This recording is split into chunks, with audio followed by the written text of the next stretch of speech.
je suis très heureux d'accueillir maintenant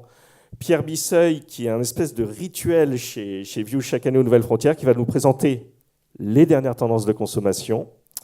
et aussi la disparition des frontières. Pierre Bisseuil de Pecklers.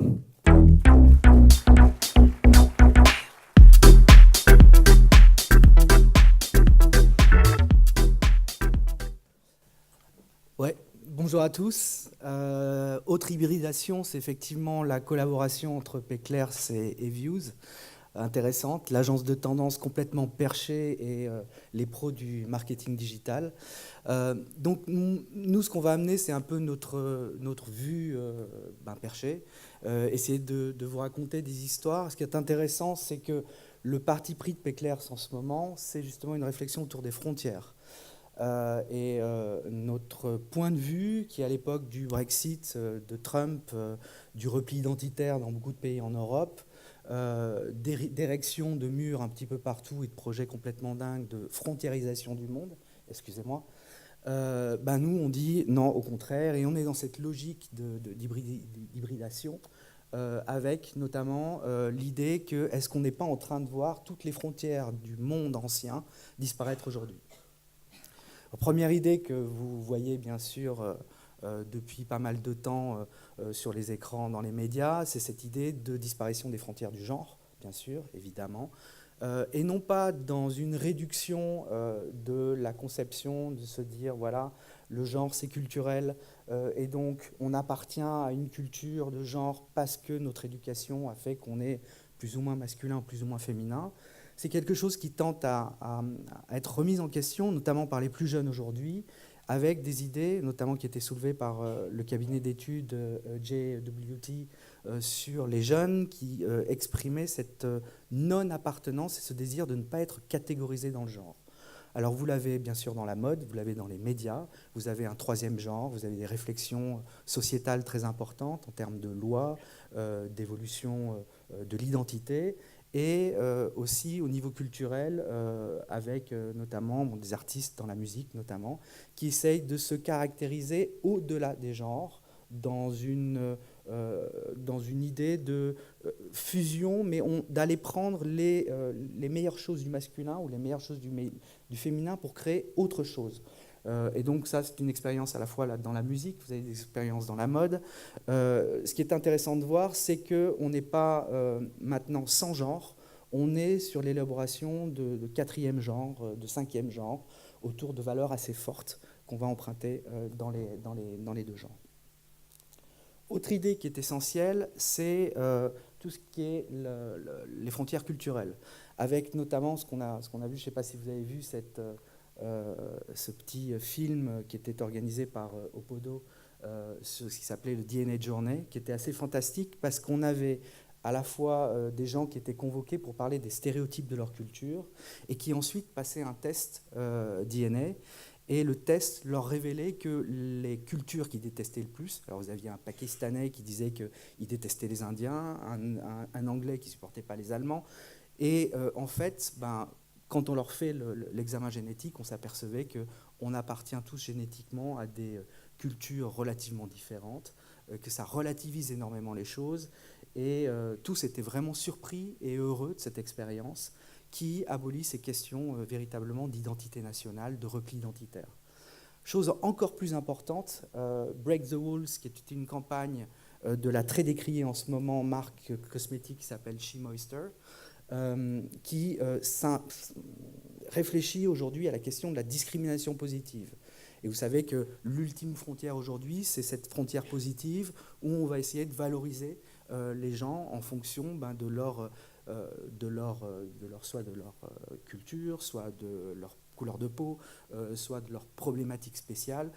l'handicapé, les personnes de couleur,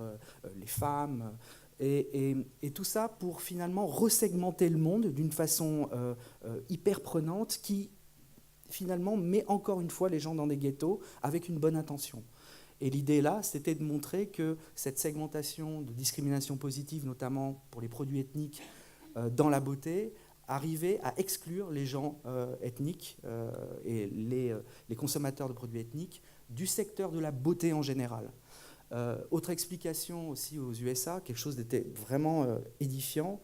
c'est la réflexion des universitaires américains sur la défaite de Clinton, qui expliquait que Clinton s'est jamais adressé à un oui collectif,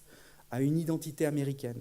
mais toujours aux latinos, aux gays et lesbiennes, aux blacks, et sans jamais voir cette dimension d'une aventure collective qui était fondamentale pour les Américains en ce moment.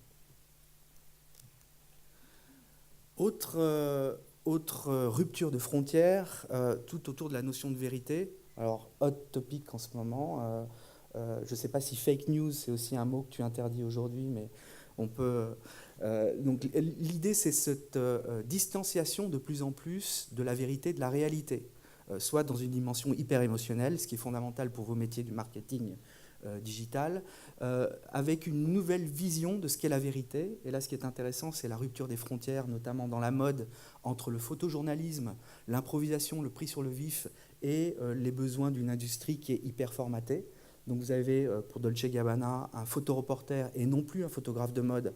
qui va photographier des gens un petit peu pris sur le vif, complètement en spontanéité, en improvisation, pour donner cette idée de réel, de live, qui est fondamentale aujourd'hui pour les gens, pour une identification de je vois, je ressens, donc je crois. Autre idée, c'est aussi dans les startups, notamment là en Argentine, l'initiative d'une société argentine qui est fabricant de meubles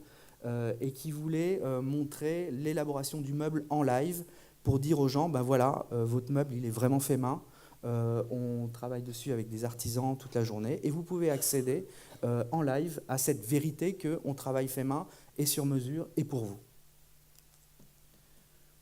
Autre idée, la fiction et le réel, l'une des grandes fusions aujourd'hui du monde qui s'exprime énormément en termes de séries, de scénographie, de recherche artistique. Là, vous avez un travail d'un artiste français qui s'appelle Arnaud Dezoteux sur les frontières entre, encore une fois, la réalité et la fiction autour du personnage de Keanu Reeves, où en fait il interroge des admirateurs de Keanu Reeves qui n'arrivent pas à faire complètement la distinction entre son personnage de Matrix et la réalité de son existence, de son être, et donc qui le prennent en permanence pour un super-héros. La série Stranger Things aussi, qui essaye d'établir des différences de niveau entre différentes réalités, entre différentes fictions, et à tel point qu'on ne sait plus exactement dans quelle vérité, dans quelle réalité, dans quelle fiction on est. Autre idée, et ça vous en êtes parfaitement conscient, c'est cette notion aussi d'hybridation complète entre le virtuel et le réel, chose qui est très importante chez les plus jeunes, notamment la génération Z, qui affirment dans toutes les études qu'on a faites qu'ils n'avaient aucune conscience et ils n'apportaient aucun intérêt au fait de faire une distinction entre ce qui est réel et de ce qui est virtuel. Donc pour eux, leur quotidien, leur routine quotidienne est cette permanence entre un monde réel et un monde virtuel, avec les différentes hybridations aussi de Pokémon Go et l'évolution de ce jeu,